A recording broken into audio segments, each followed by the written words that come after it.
ওইদিকে যা, ওইদিকে যা, তোর একটু ফটো তুলে। ওই দিকটা যা করছি, ওই দিকটাতে যা। দেখি আমার সোনামাটাকে কিরকম লাগছে।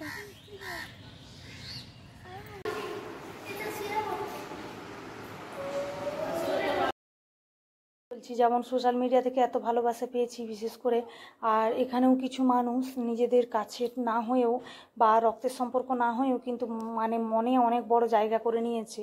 তো যাই হোক, আর আমাকেও তারা করে নিয়েছে, মনে জায়গা দিয়েছে, তাতেই আমি খুশি। আর সেটা সম্ভব হয়েছে শুধুমাত্র ফৌজিবাবুর সাপোর্ট আর ভালোবাসায়।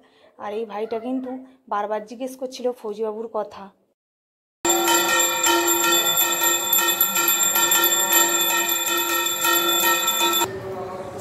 পরিষ্কার পরিচ্ছন্ন করে কাকুটা, তোমাদেরকে দেখিয়েছি এর আগেও।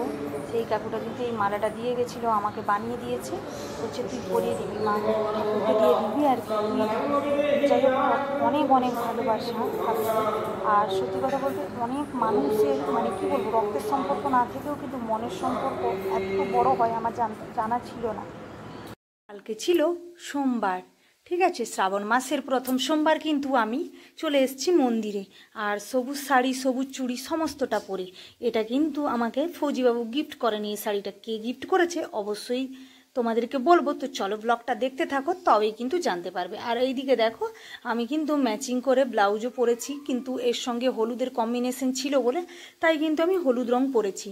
আর আমার দাদুভাইকে যখন দেখাই, আমার সত্যি কথা বলতে কি, আমাকে দাদুভাই বলেছিলেন যে হলুদ রঙটা আমার জন্য অনেক শুভ, আর লালটা। তো যাই হোক, এইদিকে দেখো দুই ফৌজন কিন্তু চলে এসছে একদম পুজো দিতে। সত্যি কথা বলতে কি, ও বান্ধবীটা আমার খুব ভালো, আর আমার মেয়ের স্কুলের আর কি। আর আমার কিন্তু ওর সঙ্গে কথা বলতে বা সাথে ঘুরতে আমার কিন্তু খুব ভালো লাগে। ও কিন্তু আমার অনেক উপকারও করে। তো যাই হোক, এখন কিন্তু আমি রান্না করতে করতে ভয়েস ওভারটা দিচ্ছি তোমাদের সঙ্গে। আর তোমরা একটু ম্যানেজ করে নিও, কিছু মনে করো না। কারণ কি বলতো, সংসার তো কাজ থাকে, যেহেতু বাড়ির বউ, এতে আরও অনেক সমস্যাও হয়, কিছু করার থাকে না আমার। কারণ বাচ্চা সামলে, ঘরদোর সামলে, বিশেষ করে তো বাচ্চার পড়া, সিবিএসসি বোর্ডের পড়া মানে তো অনেকটাই চাপ। এইটুকু বাচ্চার আবার কিছুদিন পরে বলেছে যে প্র্যাকটিক্যাল। তো যাই হোক, মানে সত্যি কথা বলতে কি, এত ছোট থেকে তো আমরা কোনোদিন প্র্যাকটিক্যাল করিনি।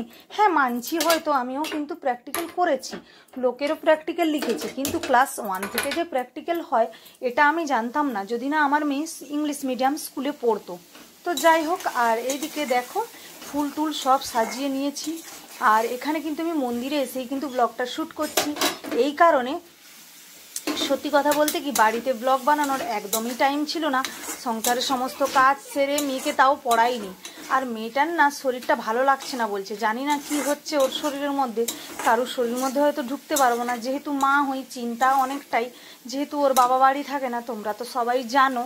তো যাই হোক, আর যখন বাড়ি থাকে তখন মানে ছুটিতে থাকে, তখন এতটা টেনশন আমার হয় না।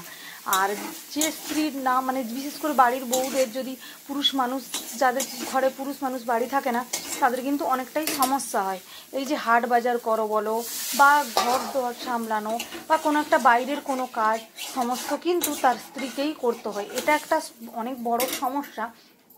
তো যাই হোক, সমস্যা বলে আর লাভ নেই, সমস্যা যতই বলবো তত যেন কম হয়ে যাবে। তো যাই হোক, তো চলো তোমাদেরকে একটাই কথা বলি, এখন দেখো আমি পুজো করে নিচ্ছি। সোমবার, এটা কিন্তু কালকের ভিডিও, আমার দেওয়ার কথা ছিল কালকে ভিডিও, কিন্তু আমি একদমই টাইম পাই না। রোজ রোজ ভিডিও দিলে রিচ এঙ্গেজমেন্টটা বাড়ে, কেউ দেখুক আর না দেখুক, অন্তত ইউটিউব সার্চে পাঠায়, আর অনেক ফর ইউতেও পাঠায়। আর এটা আমি অনেকবার রিয়েলাইজ করেছি, কারণ আমি যখন ভিডিও না দিই তখন কিন্তু আমার খুব খারাপ লাগে। আর আমি তো কিছুদিন হয়ে গেল শর্টও দিতে পারছি না, একদম টাইম পাই না এই ফেসবুকে কাজ করার জন্য। প্রথম কথা বলতে কি, ফেসবুকে কাজ করে না মানে টাইম পাই না। আর ফেসবুক ইনস্টা দুটো একসঙ্গে চালিয়ে চালিয়ে সত্যি কথা বলছি, এদিকে তার কখন টাইম পেরিয়ে যায় বুঝতে পারি না। তো যাই হোক, আর বেশি কিছু কথা বলবো না। তো চলো তোমাদের এই ব্লগটা দেখতে থাকো তোমরা, তবেই কিন্তু জানতে পারবে কি করি না করি। তো তোমরা কারা কারা শ্রাবণ মাসের প্রথম সোমবার গেলে পুজো করতে অবশ্যই জানিও। আমি কিন্তু এখন রান্না করতে করতে কিন্তু ভয়েস ওভারটা দিচ্ছি, প্লাস সবজি কাটাকুটি সমস্ত কিছু করতে করতে, আর ঘর বাইর হচ্ছি, মানে যেহেতু জিনিসগুলো এদিক ওদিক। তো যাই হোক, তো চলো, আর তোমরা ব্লগটা কিন্তু কন্টিনিউ করো, তবেই কিন্তু জানতে পারবে আর এইদিকে দেখো বান্ধবী কিন্তু পুজো করতে বসে গেছি, ঠিক আছে। আর আমার জন্য কিন্তু মুদ্রা নিয়ে এসছে। আর এই বামন ঠাকুরটা কিন্তু সবসময় বলে যদি না পুজো করি, মানে পুজো করার সময় যদি বলি যে এখানে ভিডিও শ্যুট, মানে ভিডিও চলছে, জাস্ট কি বলবো, সাইডে ভিডিওটা রেখে, মানে ফোনটা রেখে ক্যামেরা অন করে রেখে দিলে বেশ ভালো হয় আর কি, তাতে ভিডিওটা ঠিকঠাক করে হয়, হেলে না। এই যে যেমন আমি এখন রেখে দিয়েছি, সুন্দর করে কিন্তু হয়ে যাবে, বিনা কারুর কোনো হাত না লাগালেই চলবে। আর এমনিতেই তো করতে পারি না, টাইম পাই না। আর এইদিকে দেখো আমার বান্ধবী সমস্ত কিছু এটা করার পরে, মানে পুজো পাঠ করার পরে এবার আমি কিন্তু করে নিয়েছি। আর এই যে কাকুটা দেখতেই পেলে, যে কাকুটা কিন্তু ষাঁড়ের গলায় মালা দিচ্ছিলেন, সেই কাকুটা কিন্তু আমার জন্য একটা মালা বানিয়ে রেখেছিলেন। আমি এসছি দেখে তো বানানো শুরু করে দিয়েছিল। তো বলছে তুমি এখানে শিবের মাথায় তুমি একটা দিয়ে দিও, আমি তোমার জন্য বানিয়ে দিলাম। তো যাই হোক, ও কাকুটা কিন্তু খুব ভালো। আর এইদিকে দেখো চরণামৃত কিন্তু আমার বান্ধবী ভরে নিচ্ছে, আমাকেও দিয়ে দিবে গ্লাস, মানে বোতলে ভরে। তো অন্য একটা বোতল ওখান থেকে নিব। তো চলো ব্লগটা তোমরা দেখতে থাকো। আর এইদিকে দেখো ষাঁড়ের গলায় কিন্তু আমি দিয়ে দিয়েছিলাম। আর একটা দাদাভাইকে তোমরা দেখতেই পেলে, দুধ ঢালছিল, দুধ আর ডাবের জল। ওই যে দাদাভাইটাকে তোমরা দেখলে, ওই দাদাভাইটা কিন্তু ওই যে হলুদ রঙের শাড়ি পরা দিদিভাইটা ওনার হাজব্যান্ড আর কি। যাই হোক, ছেলেরাও কিন্তু বার মতো করে, যেমন আমার বৌদিবাবুকে দেখেছি। সত্যি কথা বলতে কি, ও আমার সঙ্গে কিন্তু শিবরাত্রি করে আজ প্রায় 9-10 বছর হলো। শুধু শিবরাত্রি না, বিপত্তারিণীও করেছে। যাই হোক, স্কুলে ছেড়ে দেওয়া বাড়িতে থাকলে যে করে। তো যাই হোক, চলো এখন আমাদের পুজো হয়ে গেছে। আর এইদিকে দেখো আমার বান্ধবী বসে আছে, তোমাদের একটু দূর থেকে দেখাচ্ছি। তো যাই হোক, আর এখন চলো, মেয়েরও শরীরটা ভালো নয়, তাই এই দেখো বসে আছে, মাথা ব্যথা করছে তার। তো চলো সবাইকে টাটা, আবারও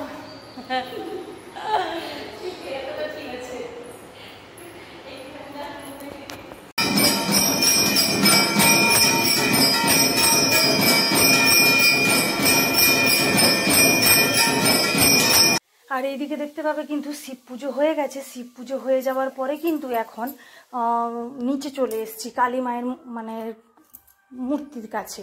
তো যাই হোক, ওখানে কিন্তু এবার পুজো হবে নিচের ফ্লোরে। তো এখন সত্যি কথা বলতে কি, আমার মেয়ে কিন্তু ওই যে বোতলে ভরবো বলে ঘটিয়ে ভরে নিয়ে এসেছিল আমার বান্ধবী, আমি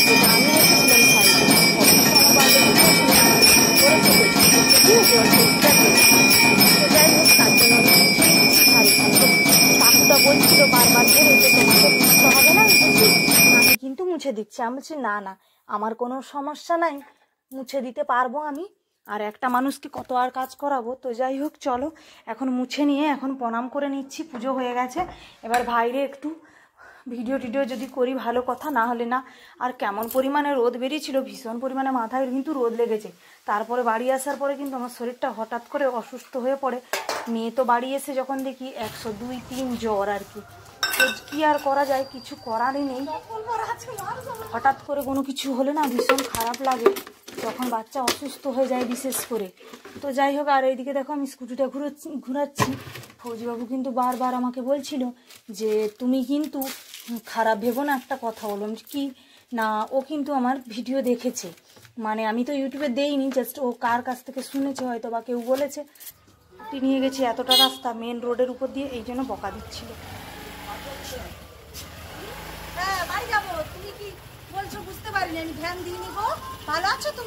হ্যালো বন্ধুরা, গুড মর্নিং জানিয়ে আজকে আমার এই ব্লগটা শুরু করছি। আই হোপ তোমরা সবাই ভালো আছো, আমি মোটামুটি আছি। আর এইদিকে দেখো এদের বদমাসি, তো আসার পথে কিন্তু এই মন্দিরেও ঢুকেছি।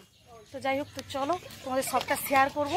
আর যাই হোক, আমি কিন্তু আজকে স্কুটি নিয়ে এসেছি, তোমাদের সেটা দেখিয়ে দিই। আমার অনেকেই মানে আমার বর তো বকবে সেটা জানি, বাট ভরসা করে, তবু চেষ্টা করেছি, কারণ আমাকে তো যেতে হবে, এরকম করলে ভয় করলে তো আর হবে না।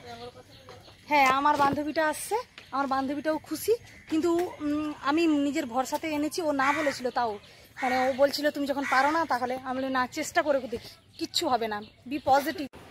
আর এদিকে দেখো মন্দিরে কিন্তু সবাই পুজো দিচ্ছে। এটা আর একটা মন্দির, নতুন পুকুর, একদম বাড়ি যাওয়ার মুহূর্তেই পরে কিন্তু।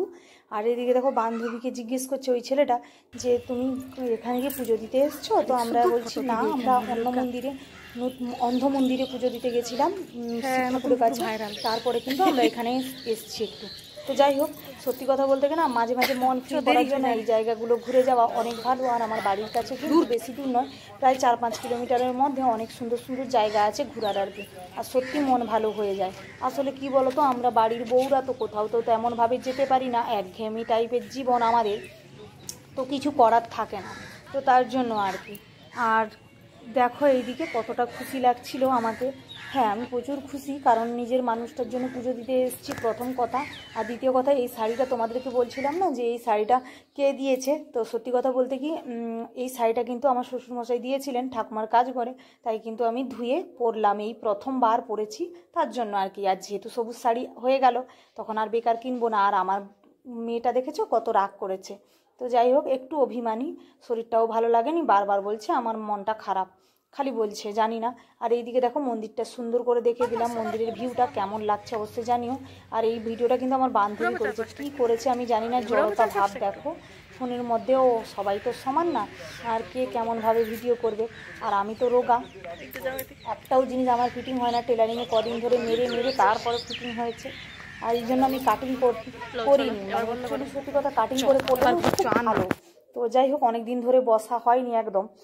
আর সত্যি কথা বলতে কত আর কাজ করব, ঘর বাইর করে আমার দুটো হাত যেন, মানে কি আর বলবো, নেগেটিভ বলতে নেই, বাধ্য হয়ে যাই বলতে, জানো তো, অকেজো টাইপের হয়ে যায় মাঝে মাঝে, যেন হাত চলছে না, সংসার চালাতে পারছি না, এরকম হয়।